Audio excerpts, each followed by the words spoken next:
ये कहानी सुनकर आपके भी रोंगटे खड़े हो जाएंगे, आप पूरी तरह से चौंक जाएंगे। नमस्कार दोस्तों, एक बार फिर मेरे चैनल पर आपका स्वागत है। और दोस्तों, मेरा नाम दिनेश है और मैं गुजरात का रहने वाला हूँ। मैं एक बहुत ही तंदुरुस्त स्वस्थ नौजवान हूँ और यह घटना लगभग 2 साल पहले ही हुई थी। तब मैं अहमदाबाद में एक प्राइवेट कंपनी में काम करता था।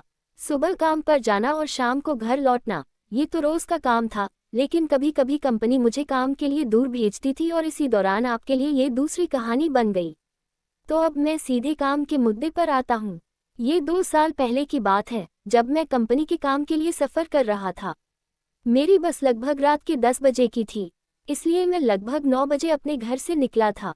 क्योंकि घर से बस स्टैंड की दूरी 40 मिनट की थी, ताकि समय से पहले बस स्टैंड पर पहुंचना संभव हो सके। उसके बाद मैं 9:50 पर बस स्टैंड पर पहुंचा और बस अभी तक आई नहीं थी। जब मैंने ऑफिस काउंटर पर बैठे व्यक्ति से बस के समय के बारे में पूछा, तो उसने मुझे बताया कि बस आने में अभी 10 मिनट बाकी हैं। और 10 मिनट बाद बस आए और मैं बस में चढ़ गया। मैंने टिकट पहले ही बुक कर लिया था, यानी ले लिया था। मैंने डबल स्लीपर लिया था, क्योंकि मुझे एक ही स्लीपर में घुटन होने लगती है और मुझे दूर जाना था और यह रात का समय था। थोड़ी ही देर बाद बस वहां से रवाना हो गई। मैंने घर पर फ़ोन किया और बताया कि मैं बस में चढ़ गया हूं और कुछ और बातें भी की। फिर फ़ोन काट दिया। मैंने अपने स्लीपर का गेट थोड़ा खुला रखा था, ताकि बाहर की हवा अंदर आ सके। मैंने बैग से ईयरफोन निकाले और फ़ोन में लगाए और गाने सुनने लगा। दोस्तों, मेरी अभी तक शादी नहीं हुई है और आप समझ सकते हैं कि जब एक जवान लड़का होता है तो उसका मन करता है कि वह किसी भी लड़की से बात करे, लेकिन मेरी कोई गर्लफ्रेंड नहीं थी। जैसे जैसे रात बढ़ती गई, वैसे वैसे मैं सोने की तैयारी करने लगा। मैं अपने स्लीपर के दरवाजे की तरफ मुड़ा और देखा तो नीचे वाली सीट पर एक लड़की बैठी थी।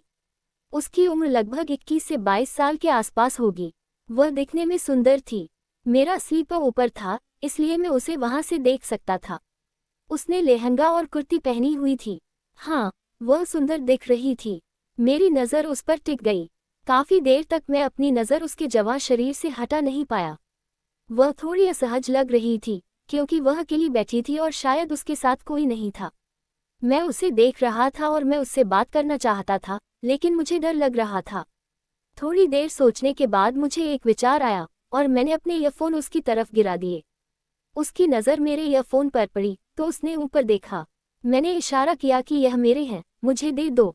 वह खड़ी हुई और मुझे ईयरफोन दिए और वापस अपनी जगह पर जाकर बैठ गई। मेरी नज़र अभी भी उस पर ही थी। मैं जानता था कि कुछ देर में वह ज़रूर वापस ऊपर देखेगी। और दोस्तों, ऐसा ही हुआ। उसने मेरी तरफ देखा और मैंने तुरंत मुस्कुरा दिया और उसने भी मुस्कुरा दिया। और इस तरह मैंने पहला कदम उठा लिया। वह शायद अभी भी अपनी सीट पर आराम महसूस नहीं कर रही थी। थोड़ी देर बाद उसने फिर से ऊपर देखा और इस बार मैंने पूछा कि क्या हुआ। उसने कहा कि कुछ नहीं हुआ। इसके बाद मैंने उसे इशारे में पूछा कि अगर आपको कोई दिक्कत है तो यहाँ आ जाओ, मैं नीचे चला जाऊंगा। कुछ समय तक उसकी तरफ से कोई जवाब नहीं आया। मैंने सोचा कि शायद वह बात नहीं करना चाहती थी और इसलिए मैंने जोर नहीं दिया। लेकिन थोड़ी देर बाद उसने फिर मेरी तरफ देखा और संकेत दिया कि वह मेरी तरफ आ रही है। मुझे लगा कि आज मेरा काम हो जाएगा और मैं जल्दबाजी नहीं करना चाहता था। वह मेरी स्लीपर के फ्लोर पर आई। आते ही मैंने पूछा, कोई दिक्कत है? उसने पहले जवाब नहीं दिया और खुद को एडजस्ट करने लगी। फिर थोड़ी देर बाद उसने मुझसे कहा कि उसे सीट पर परेशानी हो रही है। मैंने पूछा, आपका नाम क्या है? तो उसने अपना नाम सोनम बताया। मैंने भी अपना परिचय दिया। फिर मैंने कहा, अगर आपको पसंद न हो तो मैं आपकी सीट पर चला जाता हूँ।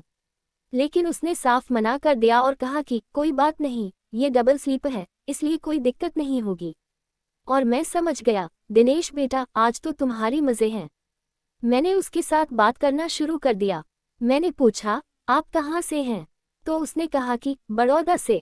तो मैंने कहा, आप किसी काम से अहमदाबाद आई थीं? उसने कहा, हाँ, मेरे भाई और भाभी यहाँ रहते हैं।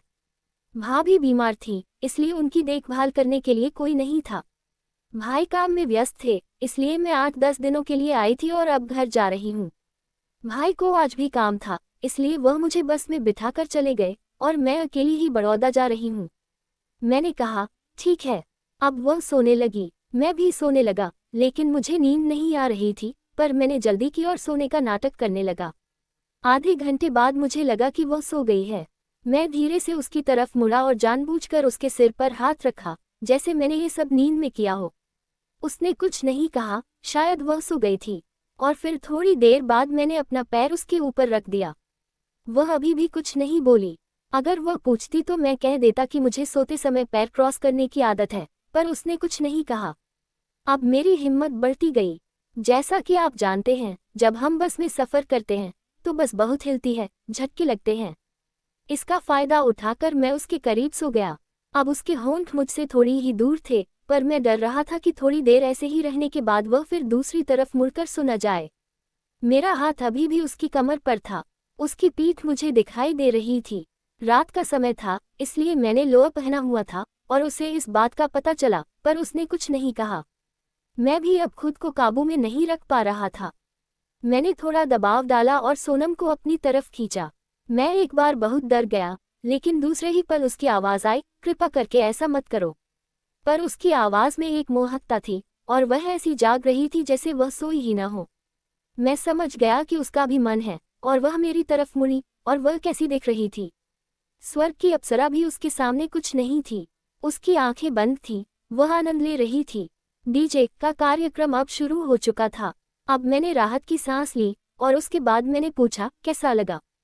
तो उसने कहा, आप मुझे पसंद आए, तभी मैं आपके स्लीपर में आई थी, पर सोचा नहीं था कि यह सब होगा। लेकिन जब आपने सहलाना शुरू किया तब मुझे अच्छा लगा। फिर मैंने पूछा, क्या तुम्हारा कोई बॉयफ्रेंड नहीं है? तो उसने कहा, मेरा एक बॉयफ्रेंड है, वह सिर्फ हमारे कॉलेज में है, लेकिन उसका कैसा छोटा है। और फिर हमने एक दूसरे को अपने नंबर दिए। थोड़ी देर बाद सोनम का बस स्टैंड आ गया। उसने मुझे बाय बाय कहा और फिर नीचे उतर गई। मुझे आगे जाना था, इसलिए मैं नहीं उतरा। फिर मैंने उसे 2 बार उसके घर और 1 बार अहमदाबाद में अपने घर बुलाया था, लेकिन वह अहमदाबाद कम बार आती है, इसलिए हम फ़ोन पर एक दूसरे से ज़्यादा बातें करते हैं। और हाँ दोस्तों, इस तरह बस में अचानक मिली दोस्त के साथ मौज मस्ती करने का मज़ा ही अलग होता है, और धीरज का फल दोस्तों मीठा होता है। और हाँ दोस्तों, अगर आपको कहानी में मज़ा आया हो तो चैनल को सब्सक्राइब करें, शेयर करें और सब्सक्राइब करना तो बिल्कुल न भूलें। वीडियो को प्लीज़ लाइक, शेयर, सब्सक्राइब कर ही देना यार। एक लाइक तो ज़रूर कर देना। कल फिर मिलेंगे एक नए वीडियो के अंदर, तब तक के लिए अलविदा। धन्यवाद दोस्तों। और हाँ, ये कहानी केवल और केवल काल्पनिक है, मनोरंजन के लिए बनाई गई है। इसका किसी भी धर्म या व्यक्ति से कोई संबंध नहीं है, तो इसे दिल पर न लें। वीडियो देखें और मनोरंजन का आनंद लें। लाइक, शेयर, सब्सक्राइब करते रहें। कल फिर मिलेंगे।